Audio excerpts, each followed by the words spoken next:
yo creo que lo más importante es abrir la palabra de Dios. Estaba diciéndose hace un momento que mi convicción más profunda en este sentido es que tenemos que volver a la Biblia sin condiciones. Quiero recordaros, mis amados hermanos, que ser líder no importa en qué sector de la Iglesia, sea un líder de conducción, ancianos, sean líderes de servicio, diáconos en la Iglesia, no importa lo que seas. Ser siervo significa esencialmente ser humilde. La Iglesia de Cristo en nuestro tiempo está sobrada de grandes hombres, está necesitada de siervos simplemente. Cuando hablamos de servicio, hablamos de compromiso con Cristo, porque Él fue siervo. Cuando hablamos de grandeza, hablamos de algo distante de Jesús. Cuando hablamos de entrega incondicional, estamos hablando de experiencia vital con el resucitado que murió en una cruz. Cuando hablamos de ocupar posiciones de dignidad y rango en la Iglesia, estamos hablando de algo que Jesús desconoció absolutamente en su ministerio.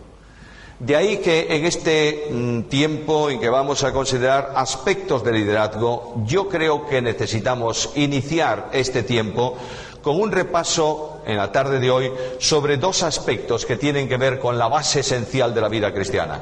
Yo quiero hablaros primeramente en el cambio renovador que necesitamos todos. Quiero hablaros de la identificación con Cristo. No hay posibilidad de vida cristiana que no sea desde el plano de la identificación, porque vida cristiana es, como todos vosotros sabéis, Filipenses 1:21, las palabras de Pablo: para mí el vivir es Cristo. El apóstol Pablo vincula su vida a Cristo. El apóstol Pablo liga su vida a Cristo. El apóstol Pablo dice: nadie busque a Saulo de Tarso, busque a Cristo viviendo en Saulo de Tarso. De ahí que Pablo dice: ya no vivo yo, Gálatas 2:20, es Cristo el que ahora vive en mí. La vida del seguimiento a Cristo, la vida de identificación con Cristo, no es asunto de religión. En ningún lugar de la Escritura, en el Nuevo Testamento, encontramos preceptos religiosos que identifiquen a los cristianos. La identificación con Cristo consiste en vivir a Cristo en nosotros. De otra manera, el cristianismo no es religión, es comunión con Cristo. Y el servicio no son posiciones en la Iglesia, es seguimiento en las huellas que dejó el crucificado Señor. Estamos siendo llamados a seguir a un crucificado despreciado, desechado, pero tremendamente comprometido con el Padre y con la Palabra. El gran problema de la vida de Cristo es que Jesús enfrentó, o si lo preferís mejor, confrontó directamente el estamento religioso de su tiempo.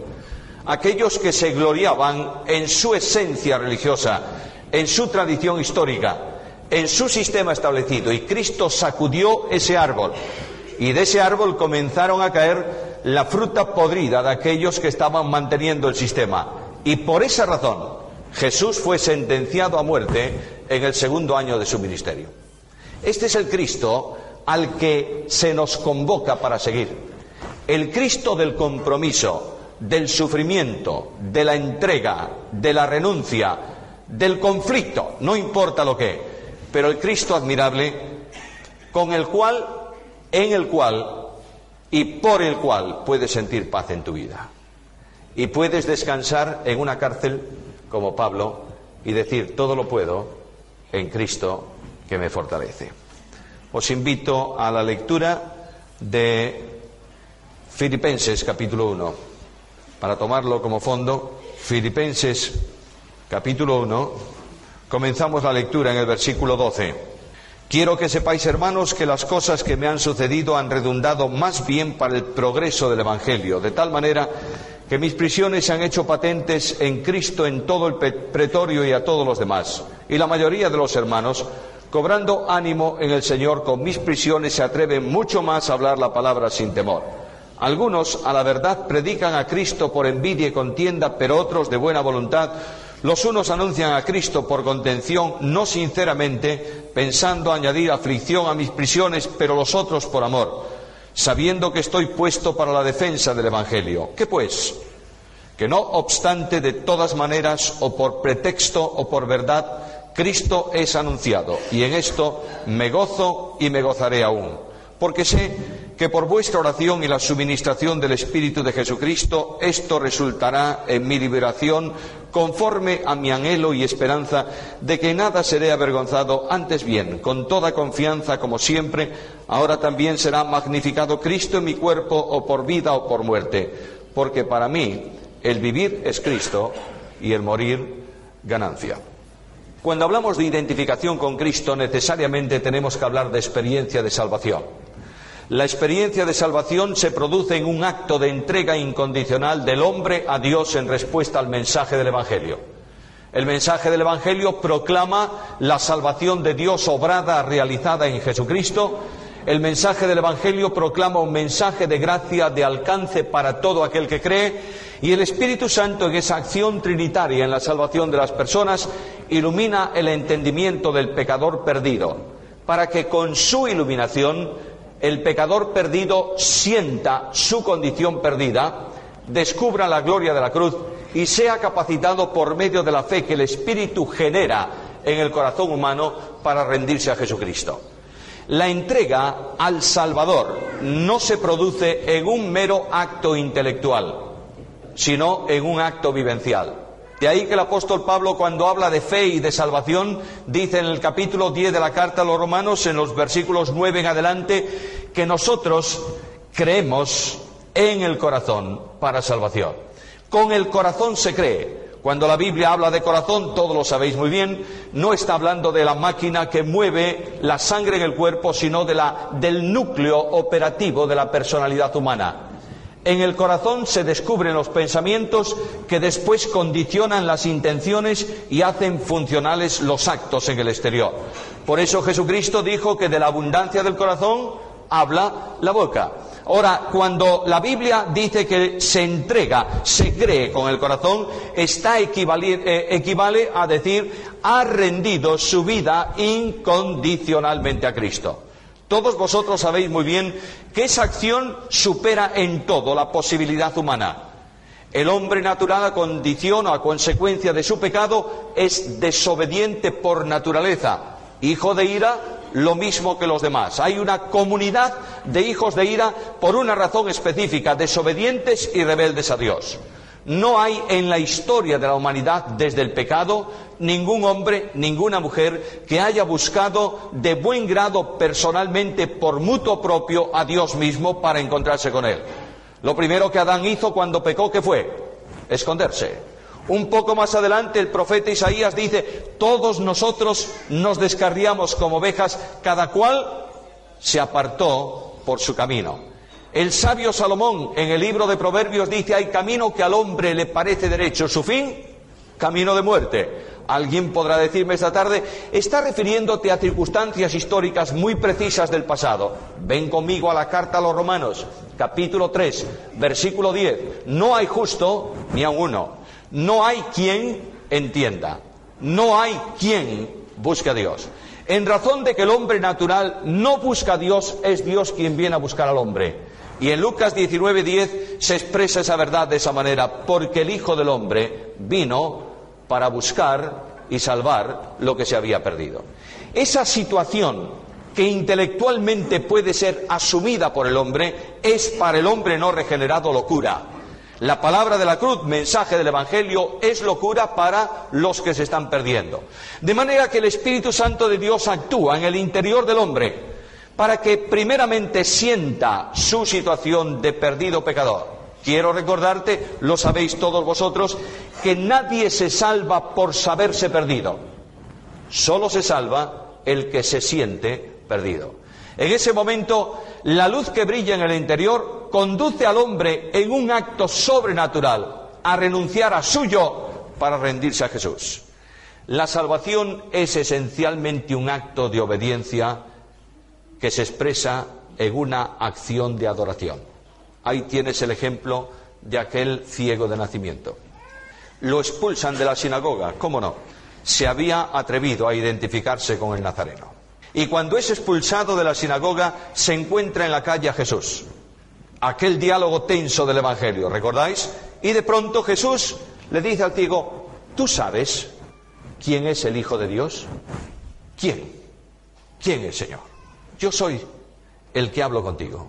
Y dice el evangelista: entonces el ciego dijo: creo, Señor, y le adoró. Ahí tienes la entrega incondicional de todo lo que el hombre es a Dios. Romanos 12:1. Os ruego por las misericordias de Dios que presentéis vuestros cuerpos en sacrificio vivo, adoración.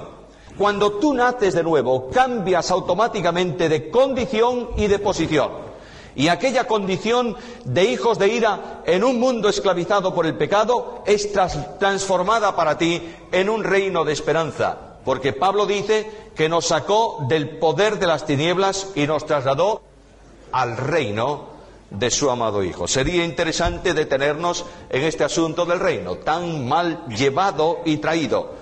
Quiero decirte con la autoridad de la palabra de Dios que todo creyente en Cristo está en el reino. Y que manifestaciones del reino como el milenio en el futuro son simplemente manifestaciones temporales de un todo que es el reino de Dios. Por tanto, al reino de Dios se llega, se alcanza, se introduce por una posición en Cristo, mediante la acción del Espíritu Santo en el bautismo que Él opera de cada creyente, introduciéndolo en Cristo. No solo para salvación, sino también para la formación de lo que hoy Dios está haciendo en el mundo, la formación de un cuerpo en Cristo que es la Iglesia del Señor. A partir de ese instante, el pecador está en Cristo. La salvación, el nuevo nacimiento, se produce necesariamente por contacto virtual con Cristo. La vida de Dios, que es la vida eterna, se comunica al hombre por el único mediador entre Dios y los hombres, que es Cristo. ¿Cuándo? Dice Pablo en Efesios capítulo 2, versículo 6 en adelante, dice el apóstol Pablo que juntamente con Él nos resucitó. Y asimismo nos hizo sentar con Él en lugares celestiales. El apóstol está diciendo de otra manera, expresada esa frase de otra forma, cuando nos juntó a Él, automáticamente se produjo una resurrección. Aquel muerto en delitos y pecados recibe la vida de Dios y de ahí en adelante es una persona que anda en novedad de vida. ¿Por qué razón? Porque la vida de Dios en Cristo se hace vida en ese cristiano.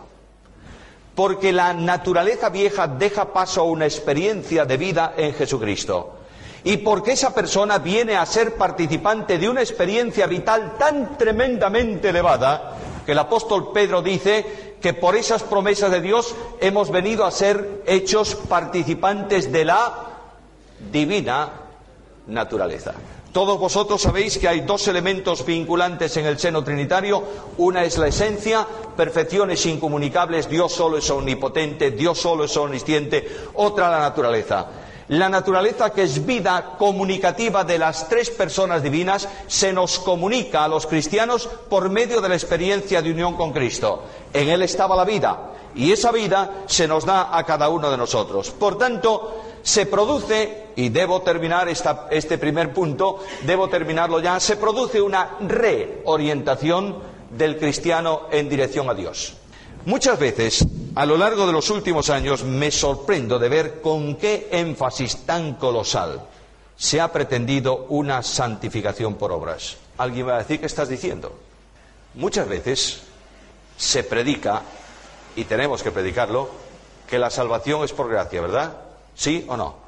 Sí. ¿Y la santificación? Por gracia también. De manera que hemos tomado una parte de un texto y hemos dejado la otra parte del texto. Y hemos predicado con tremendo énfasis, ocuparos de vuestra salvación con temor y temblor. Y al poner un punto a ese texto, hemos incorporado un sistema normativo tan enorme que ha espantado de nuestras congregaciones adolescentes. Ha hecho fracasar a jóvenes y ha hecho sentirse frustrados a los adultos. ¿Sabéis por qué?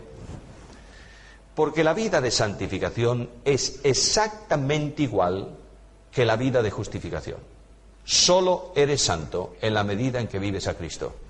El énfasis del texto es notorio. Pablo no puso un punto ahí. Pablo continúa con el versículo: ocuparos de vuestra salvación con temor y temblor, porque Dios es el que en vosotros produce el querer y el hacer por su buena voluntad. Necesitamos retomar urgentemente el mensaje bíblico de la identificación con Cristo en toda la dimensión de la palabra.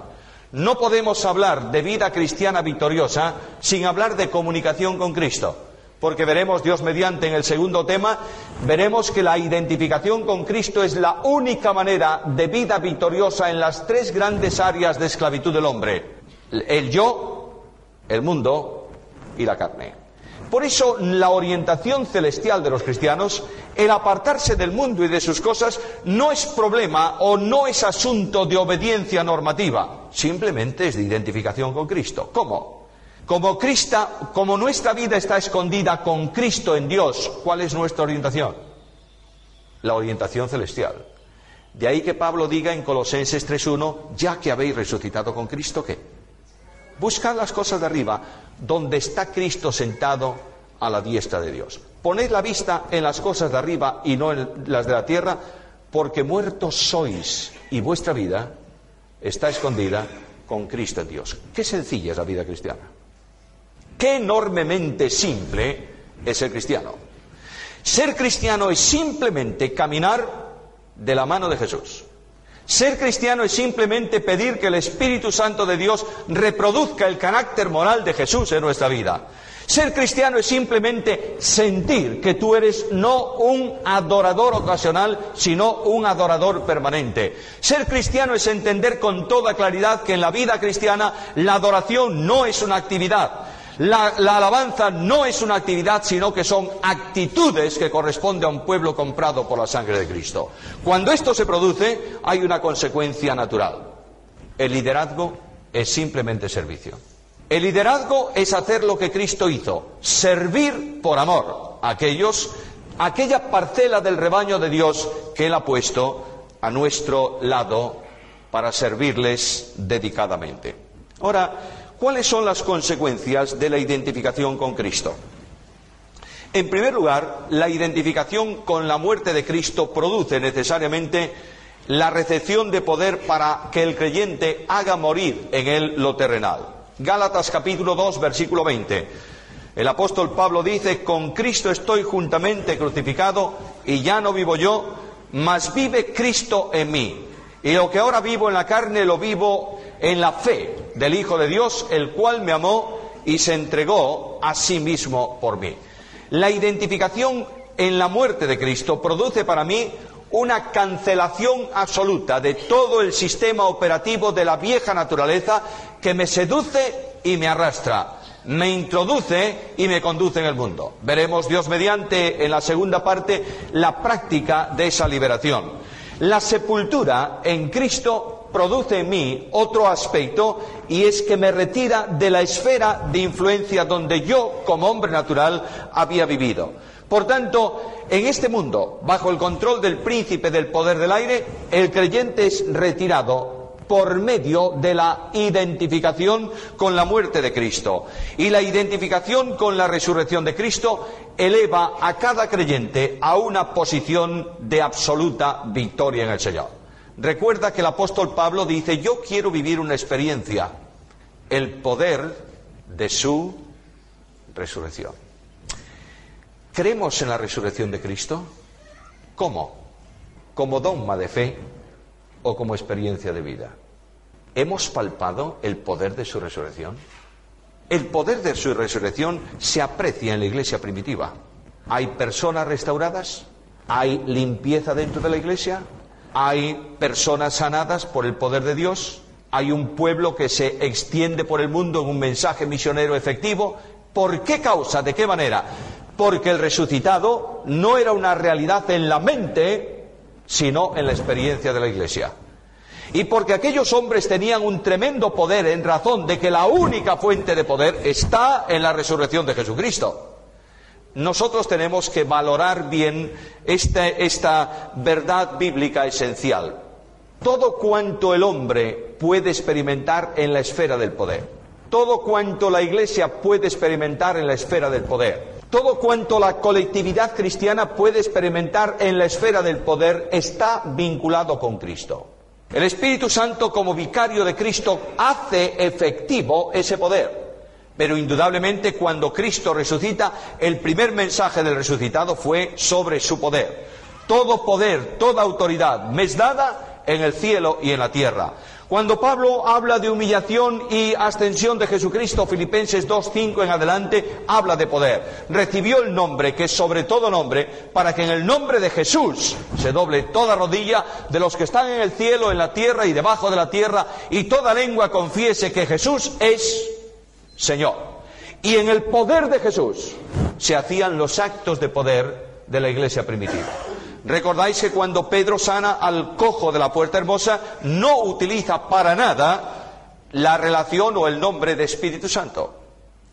Dice, en el nombre de Jesús, este ha sido sanado. La aplicación del poder fue obra del Espíritu, sin duda ninguna. A veces nosotros buscamos un poder en el Espíritu Santo cuando no estamos en comunión con Cristo. Si tú no estás en comunión con Cristo, el vínculo de relación entre lo que Dios da y lo que el hombre puede recibir está interrumpido. Es necesario retornar a Jesús.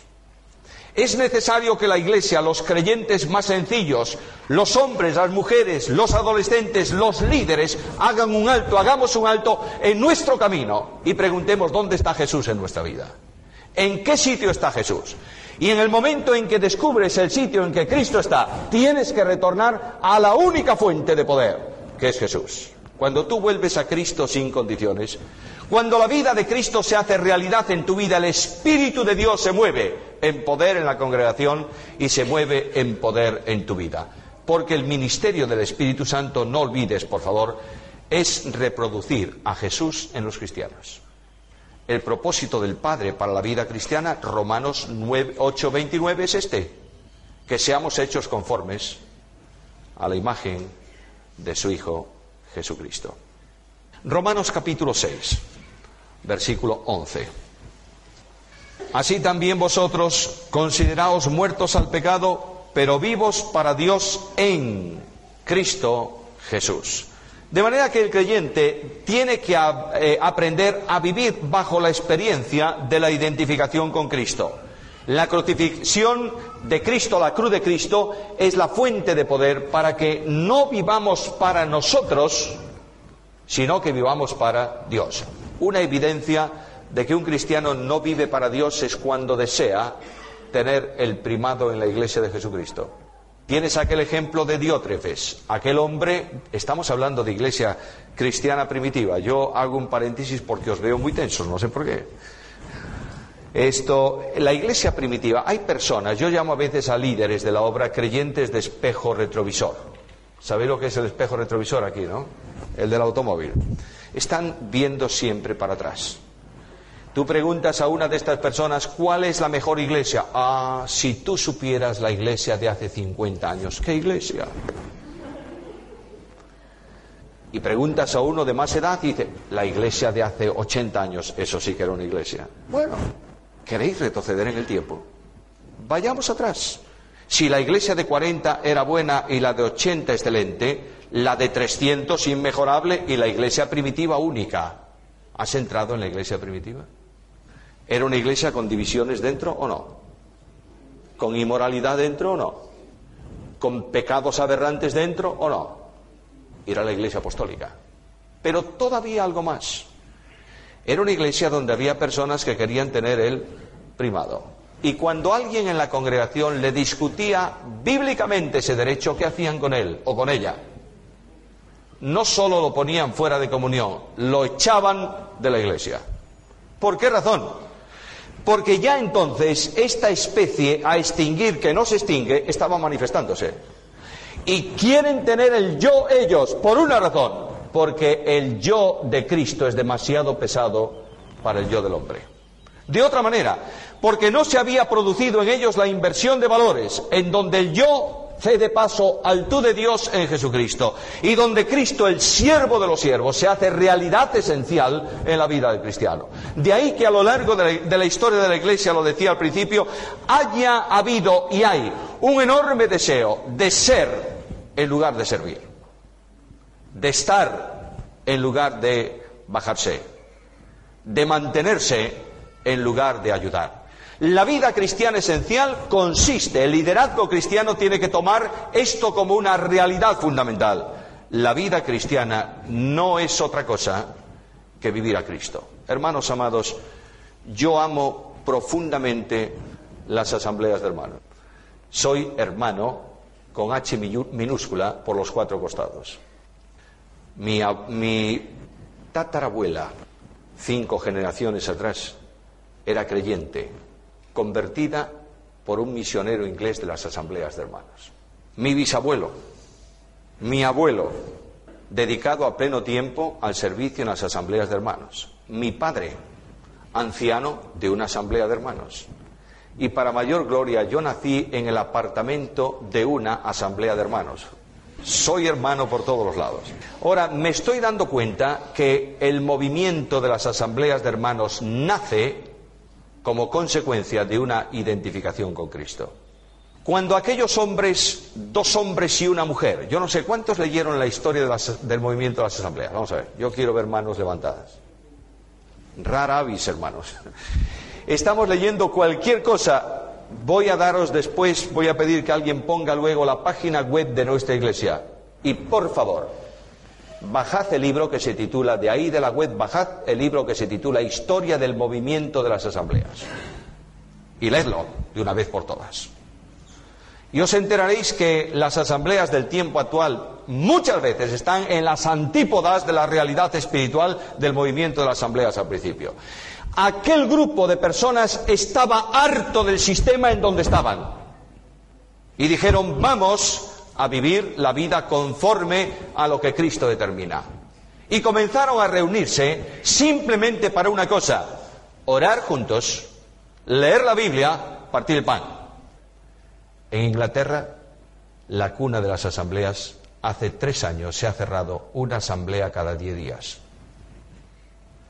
En ciertos lugares de nuestro mundo hispano, las asambleas están resurgiendo. Yo doy muchas gracias a Dios por eso. ¿Sabéis por qué? Porque han colocado el sistema fuera y han comenzado a vivir a Cristo.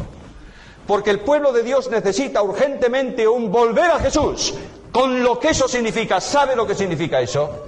Significa pagar un alto precio. Pero es Cristo quien viene a tu encuentro esta tarde y quien te pregunta directamente al fondo de tu alma: ¿qué estás viviendo tú? ¿Qué estás viviendo tú? Y Pablo dice, para mí el vivir es Cristo. Hay una consecuencia más. Romanos capítulo 12, por favor, versículo 1. Hermanos, os ruego, por las misericordias de Dios, que presentéis vuestros cuerpos en sacrificio vivo, santo, agradable a Dios, que es vuestro culto racional. ¿Sabéis que el texto ahí, esa palabra, esa traducción racional, significa también espiritual? Es decir, lógico, es vuestro culto lógico. Esta es la palabra. De manera que Pablo no está hablando de un sistema de culto. Está hablando de una vida comprometida con Cristo. El culto cristiano es esencialmente una vida rendida al Señor.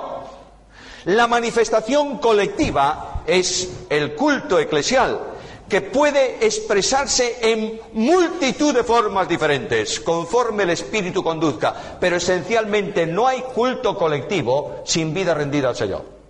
Y aquí está el meollo de la cuestión.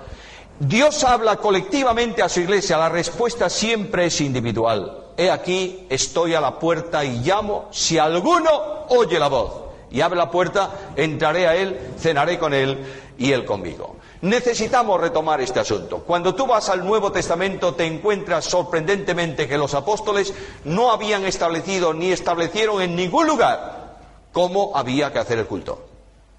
Hablaron, escribieron normas genéricas que deben estar presentes en cada culto. En cada culto debe estar presente la palabra de Dios, porque la alabanza del pueblo es respuesta a la voz de Dios. En cada culto debe haber confesión colectiva de la Iglesia, en el sentido de decir: Señor, no somos dignos, lo reconocemos, pero pedimos tu ayuda para celebrar el culto. En cada reunión de creyentes debe haber exposición bíblica, debe haber testimonio de la congregación, debe haber alabanza para el Señor. Todo esto bajo la acción del Espíritu Santo. Y si el Espíritu Santo no dirige el culto, no hay culto. Hay formas muy distintas en el Nuevo Testamento. Yo encuentro un partimiento del pan en medio de un estudio bíblico.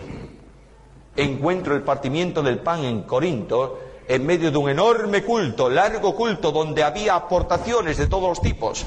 Encuentro una iglesia en Jerusalén con un tipo de gobierno y encuentro una iglesia en Antioquía con algo distinto, porque lo único que Dios busca no es un sistema establecido. Para eso tuvo un pueblo de Israel condicionado por una ley establecida. Dios busca adoradores que adoren ¿cómo? En espíritu y en verdad. Y cuando el Espíritu de Dios es realidad en el culto, y cuando la verdad, es decir, la comunión con Cristo es cierta, el culto adquiere una dimensión impensable, muchas veces y desconocida en la mayor parte de las veces para los jóvenes de nuestras iglesias. Quiero una renovación de la Iglesia en Cristo. Quiero deciros, amados hermanos, que cualquier revolución es mala. No creo en la revolución carismática, ni en la revolución ortodoxa. Creo en la renovación bíblica.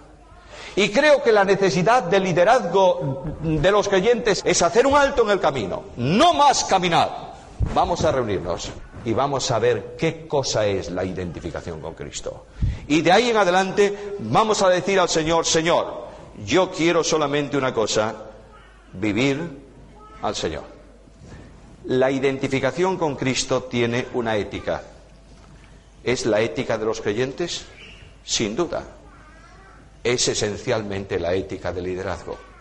¿Cuál fue la dimensión asombrosamente impactante de Jesús? Su capacidad de restaurar. Tremendo. Como aquí en San Genaro no me conocéis todavía, ya me conoceréis y ya no me invitaréis más, pero es igual. Yo quiero deciros, hermanos míos, que hace muchos años, cuando yo comencé el ministerio, yo era un hombre dogmático. ¿Tú sabes lo que significa ser un dogmático? Solamente 2 y 2 son 4, no hay nada más. Eso es así. Y hay una raya, el que está en la raya bien, el que no está en la raya mal. Mi vida cambió absolutamente hace unos cuantos años, cuando dediqué 2 años enteros a leer los Evangelios. Nada más que eso. Cada mañana yo dedicaba 3/4 de hora, no mucho, a leer los Evangelios. Mateo, Marcos, Lucas, Juan, otra vez Mateo, Marcos, Lucas, Juan. Y a medida que yo iba leyendo esos Evangelios, se me cayó el kiosco. Dios tomó el árbol de mi dogmatismo y lo sacudió. Y he descubierto un Cristo sorprendente. He descubierto un Cristo que no transige el pecado, pero restaura al pecador. Y he descubierto como un hombre que dice: para mí el vivir es Cristo. Por eso entiendo ahora tantas cosas del Nuevo Testamento. Cuando descubro a un Pablo que dice: para mí el vivir es Cristo, entiendo por qué causa en Gálatas 6:1 dice: vosotros que sois espirituales, ¿qué? Restauradlo con espíritu de mansedumbre.